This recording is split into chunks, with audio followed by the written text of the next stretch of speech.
serious? Are you serious? The bear of the north is truly on the move as Russia has invaded Ukraine, pulled their U.S. ambassador from the United States, and stuck a finger in the eye of Obama by putting a warship for the first time since the Bay of Pigs off the coast of Havana, Cuba.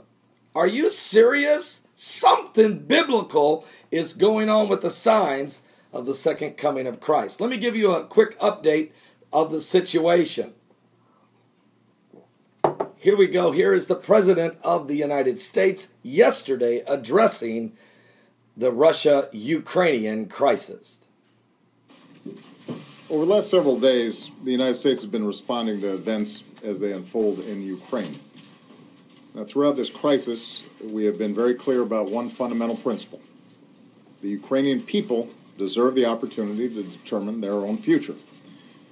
Together with our European allies, we have urged an end to the violence and encouraged Ukrainians to pursue a course in which they stabilize their country, forge a broad-based government, and move to elections this spring. I also spoke several days ago with President Putin, and my administration has been in daily communication with Russian officials. And we've made clear that they can be part of an international community's effort to support the stability and success of a united Ukraine going forward, which is not only in the interest of the people of Ukraine and the international community, but also in Russia's interests.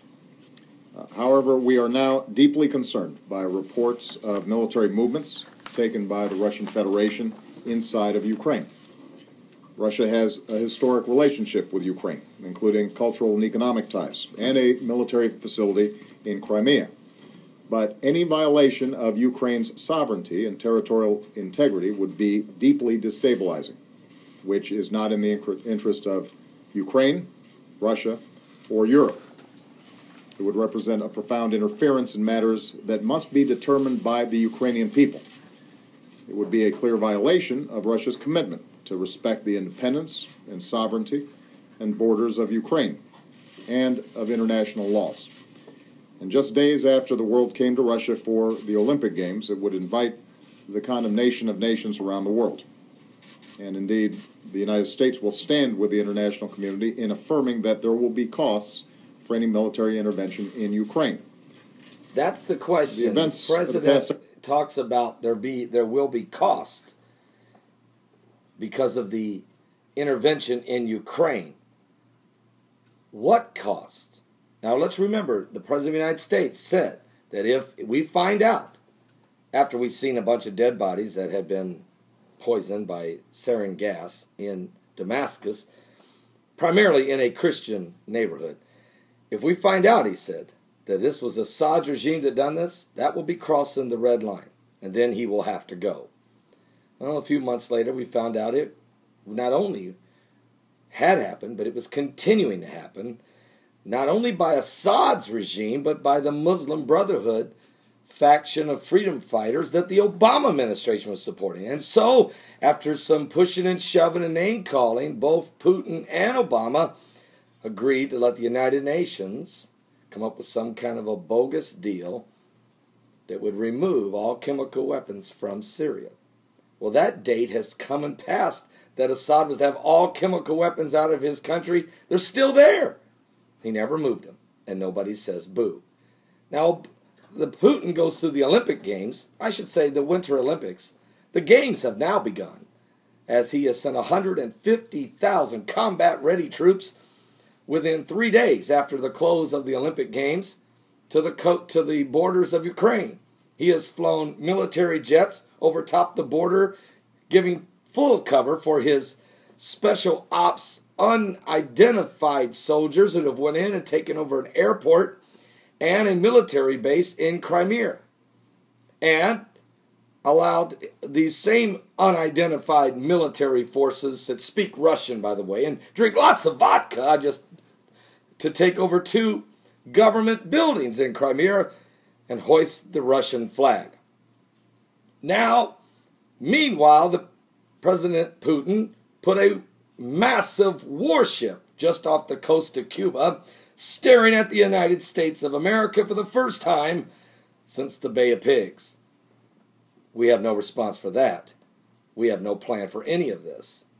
And now, let me give you a report. The Russian lawmakers have just recalled their Russian ambassador to the United States of America and have voted 90-0 to send identified Russian troops now into Ukraine. According to the Los Angeles Times, according to CNN News, and also Reuters and other reports, Russian lawmakers unanimously are approved a request by the President Vladimir Putin to send armed forces to Ukraine to protect the ethnic Russians there and to secure the Black Sea Fleet and other military installations in Ukraine's Crimea region.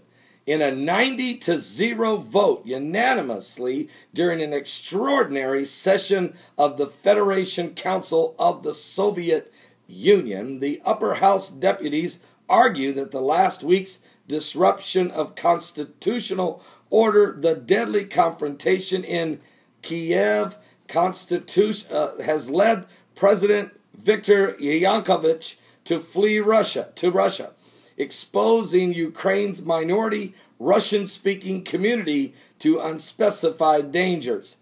The Federation Council also recommended that the Kremlin recall the Russian ambassador to the United States to underscore objections to the remarks made by President Obama on Friday. Let's go back and hear the rest of President Obama's remarks as he speaks about there will be a cost to the actions by Russia.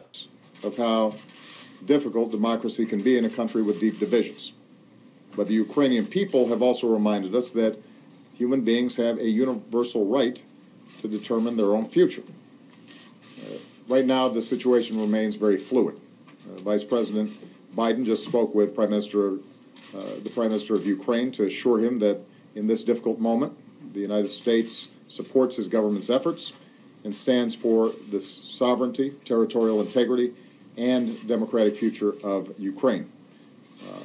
I also commend the Ukrainian government's restraint and its commitment to uphold its international obligations. We will continue to coordinate closely with our European allies.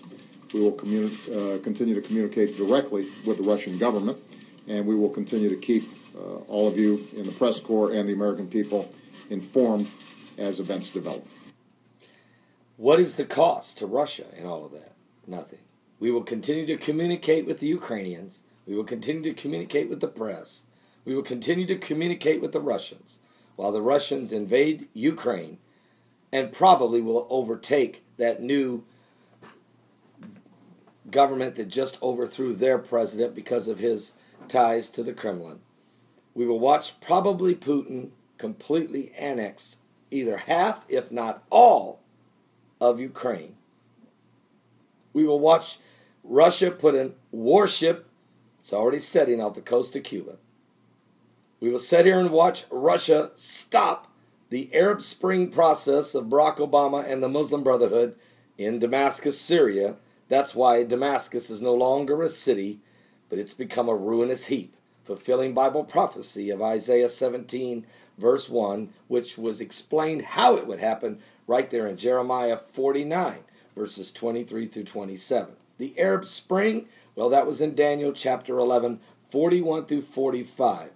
And tidings from the east and from the north will trouble him, slowing down the process, if you will, of the Arab Spring. We've watched all of these biblical prophecies are coming to pass while there's a peace agreement being worked on in the third trimester that could birth two nations, Israel and Palestine, which, of course, breaking the covenant of God with Israel, but still was prophesied would happen in the book of Daniel 9:27, referred to by Jesus in Matthew 24:15 and explained by Apostle Paul in 2 Thessalonians chapter 2. It's incredible the apocalyptic signs of the end times that are developing. Are you serious? What? I mean, something biblical's going on right now. Seriously, with the signs of the second coming of Christ. I'm sorry I interrupted your afternoon. You can feel free if you want to go back to watching MTV, count how many Desperate Housewives are in Atlanta, and Honey Boo Boo will be on just after Duck Dynasty. That's what they want you to know. That's all the American media wants you to know. I'm trying to give you the truth. God bless you. Stay right here. We'll continue to monitor it this afternoon and evening. If there's any other developments coming out of Ukraine, Russia, and the European area and around the world. God bless in Jesus' name. It's time to get saved, folks. We're running out of time.